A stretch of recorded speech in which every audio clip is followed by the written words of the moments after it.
Лукашенко подписал указ об помиловании 25 особаў, осудженных паводле розных артыкулаў, у тым ліку і за так званыя злачынствы экстрэмісцкай скіраванасці. Пра гэта паведаміў тэлеграм-канал Пул Первого.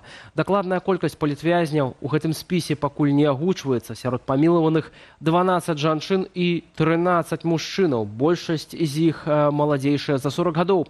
Шмат у каго ёсць дзеці, адна з асуджаных шматдзетная маці. Паводле паведамленняў, адзін з вызваленых учыніў злачынства ў непаўналетнім узросце. Тым часам сёння ў Менску агучылі чарговы палітычна матываваны прысуд. 4 гады зняволення і вялізны штраф для журналіста і палітычнага аналітыка Ігара Ільяша. Суд цягнуўся яшчэ з лютага. Пра вырак на сваёй старонцы ў Фэйсбуку паведаміў дзядуля жонкі Ігара, палітзняволенай Кацярыны Андрэевай, журналіст Сергей Ваганаў.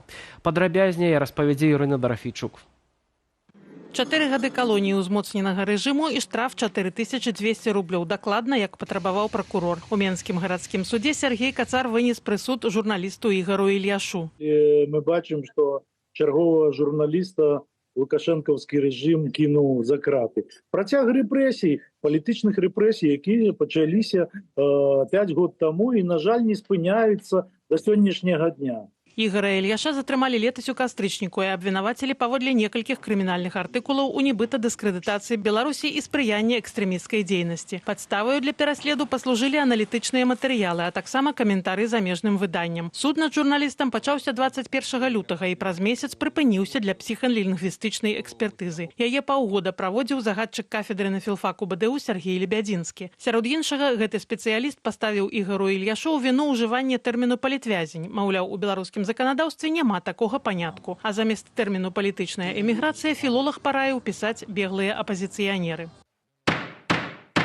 У апошнім слове падчас паседжання ў мінулую пятніцу Ігар Ільяш адхіліў усе абвінавачванні і не прызнаў віны. Сам працэс быў адкрыты, што рэдкасць для судоў паводле так званых палітычных артыкулаў. А на агучванні прысуду прысутнічалі часова акрэдытаваныя ў Беларусі журналісты газетаў «Нью-Йорк Таймс» і «Гардыан». Ім далі такую магчымасць. Маўляў, нам няма чаго хаваць. Прыблізна як сталінскія пракуроры, сталінская ўлада арганізоўвала адкрытыя працэсы, дзе все было распісана так, вось лукашэнкаўская ўлада кажа, ну паглядзіце, як у нас выконваецца наша беларускае заканадаўства, самае справядлівае ў свеце. Працэс над Ігарам Ільяшом адбываўся на тле так званай угоды паміж Трампам і Лукашэнкам. У выніку з краіны выправадзілі паўсотні палітзняволеных, сярод якіх дзясятак працаўнікоў медыяў, незалежныя журналісты і блогеры. У некаторых забралі пашпарты. Некаторыя людзі спадзяваліся, што вынік можа быць іншым, адрозніваць усіх тых тысячаў вынікаў палітычных працэсаў, якія былі за апошнія 5 гадоў. Не, Лукашенко паказаў, што ніякага іншага выніка не чакайце, рэпрэсіі працягваюцца. Каб спыніць рэпрэсіі, патрэбнае палітычнае рашэнне звонку, мяркуюць нашыя суразмоўцы. Ці дачакаемся мы наступную сделку Трампа па ўжо не вызваленні, а па спыненні рэпрэсій? Гэта пытанне таксама сёння з'яўляецца адкрытым, таму што Трамп так і пытанне не ставіць пра спыненне рэпрэсій. Паводле адваката, Ігар Ільяш цягам 10 дзён пасля прысуду падасць апеляцыю на вырак у Вярхоўны суд. Ірына Дарафійчук, Белсат. Тэма беларускіх палітзняволеных застаецца адной з прыярытэтных для нашых паўночных суседзяў. У сейме Літвы сёння прайшла супольная прэс-канферэнцыя мясцовых парламентароў на чале са спікерам сейму Юозасам Олякасам і былых палітвязняў, выкінутых на мінулым тыдні з Беларусі. Мерапрыемства зладзілі офіс Святланы Ціхановскай і дэпутацкая група «За дэмакратычную Беларусь». Мне хочется все ж таки поездить по белу свету и распавесці про ту ситуацию, то что хочется, каб дзяўчаты вышли, не только дзяўчаты, ну просто я с ними сидела, я их ведала, я их бачила, то есть хочется, каб яны вышли и хочется посприять этому. Спасибо Литве за то, что принимает, спасибо, что оказывается действие. Мы сейчас занимаемся оформлением документов, все происходит достаточно быстро, и дальше вливаемся в работу для того, чтобы продолжить борьбу за то, чтобы Беларусь была европейской страной, за то, чтобы выходили другие политические заключенные, поднимать эти вопросы.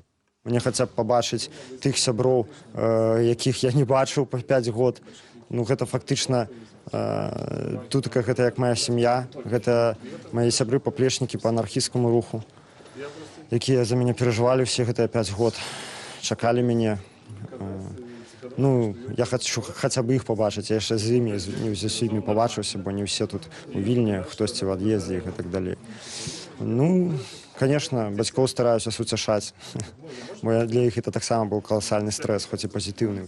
Усе сацыяльныя гарантыі, якія ў нас ёсць, яны таксама распаўсюджваюцца і на палітвязняў. А галоўнае, я думаю, што гэта некая увага, якую мы павінны удзяляць ім, і я бачу, што ў іх ёсць шмат волі працаваць і бароцца за свабодную Беларусь. Это самое важное.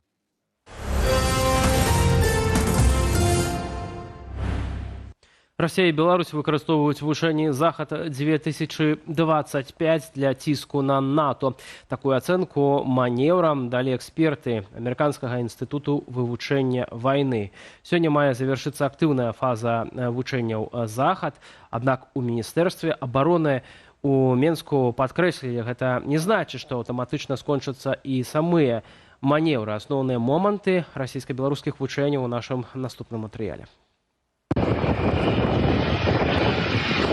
У цэнтры ўвагі 5-го дня вучэнняў «Захад-2025» была пасадка самалётаў Су-25 на аэрадромным участку дарогі на Меншчыне. У Генштабе агучылі прамежкавыя вынікі сумесных з расейцамі манеўраў. У прыватнасці мы навучыліся змагацца з беспілотнымі авіяцыйнымі комплексамі, незалежна ад таго, якога ўзроўню гэты комплекс. І FPV, дроны, і квадракоптары, і вялікія беспілотнікі. Мы актыўна вывучалі формы і спосабы дзеянняў пры штурме населеных пунктаў, зачыстцы мясцовасці, захопленай незаконнымі ўзброенымі фармаваннямі і дыверсійна-разведвальнымі групамі. Мы разглядалі і актыўна прымянялі нашыя сродкі радыёэлектроннай барацьбы. Знакавымі ж для сёлетніх вучэнняў кіраўнік Генштабу назваў планаванне прымянення нестратэгічнай ядравай зброі, ды ацэнку і разгортванне ракетнага комплексу «Арэшнік». Аднак ні рэсурсы Міністэрства абароны, ні дзяржаўныя медыі кадраў з падобнымі манеўрамі так і не паказалі. За данными Головного управления разведки Министерства обороны. Паводле Галоўнага управления выведки Министерства обороны Украины, у Российской Федерации максимум от 5 до 7 гэтых экспериментальных ракетаў. Таму падобная информация про легенды вучэнняў на территории Республики Беларусь адносна магчымасці адпрацоўвання тактычнай ядравай зброі «Арэшніку» варта разглядаць як элемент вайскова-палітычнага ціску на НАТО і на Украіну. На задуму Расіі вучэнні «Захад-2025» павінны былі адпрацаваць галоўным чынам манеўры, звязаныя з так званым сувальскім калідорам, мяркуе эксперт, а менавіта рэпетыцыю нападу на краіны НАТО. Пацверджаннем жа гэтаму выступае паказальнае разгортванне ў Калінінградскай вобласці ракетных комплексаў «Іскандэр». Разам з тым вайскоўцы з краінаў НАТО выступілі назіральнікамі на вучэннях «Захад-2025» на тэрыторыі Беларусі. Напярэдадні на адным з палігонаў прысутнічалі прадстаўнікі Угоршчыны, Турцыі ды ЗША. Беларусь выразна дала зразумець, дала сігнал Расійскай Федэрацыі і ў першую чаргу злучаным штатам, што разглядае магчымасць далейшага збліжэння з ЗША. Адпаведна, дае зразумець, што сцэнар паўтарэння падзеяў 2022 года не ўваходзіць у планы беларускага боку. Перад пачаткам вучэнняў «Захад-2025» у ноч на 12 верасня Польшча закрыла мяжу з Беларусю. Афіцыйная Варшава звязала гэтае рашэнне з правядзеннем агрэсіўных вучэнняў. Тэрмінаў жа аднаўлення руху польскія ўлады не называюць.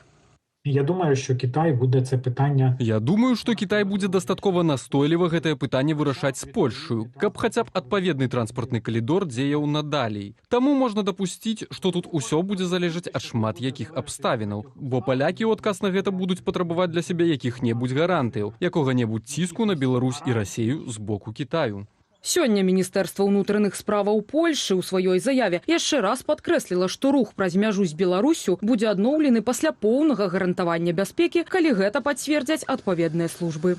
Ірына Юр'ева, Белсат.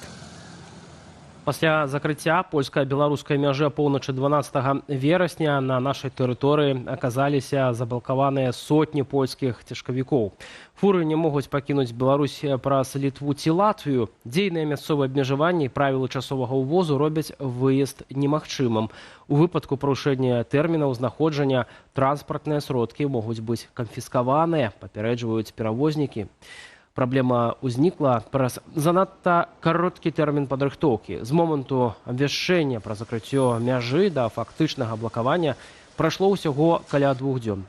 Шмат якія кіроўцы не паспелі мінуць мяжу і вымушаныя былі пакінуць свае аўтамабілі ў тэрміналах.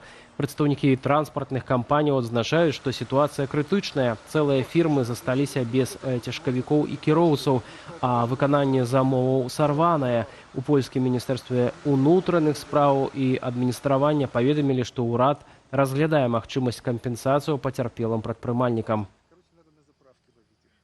А ў Варшаве затрымалі 21-гадовага ўкраінца і 17-гадовую беларуску за кіраванне дронам, які лётаў у забароненай зоне над Бельведерскім палацам, рэзідэнцыям польскага прэзідэнта. Аб'ект заўважыла і нейтралізавала служба аховы дзяржавы. Прэс-сакратар польскага міністра, каардынатара спецслужбаў заявіў, пакуль няма падставаў сцвярджаць, што запуск дрона быў звязаны з нейкай маштабнай шпіёнскай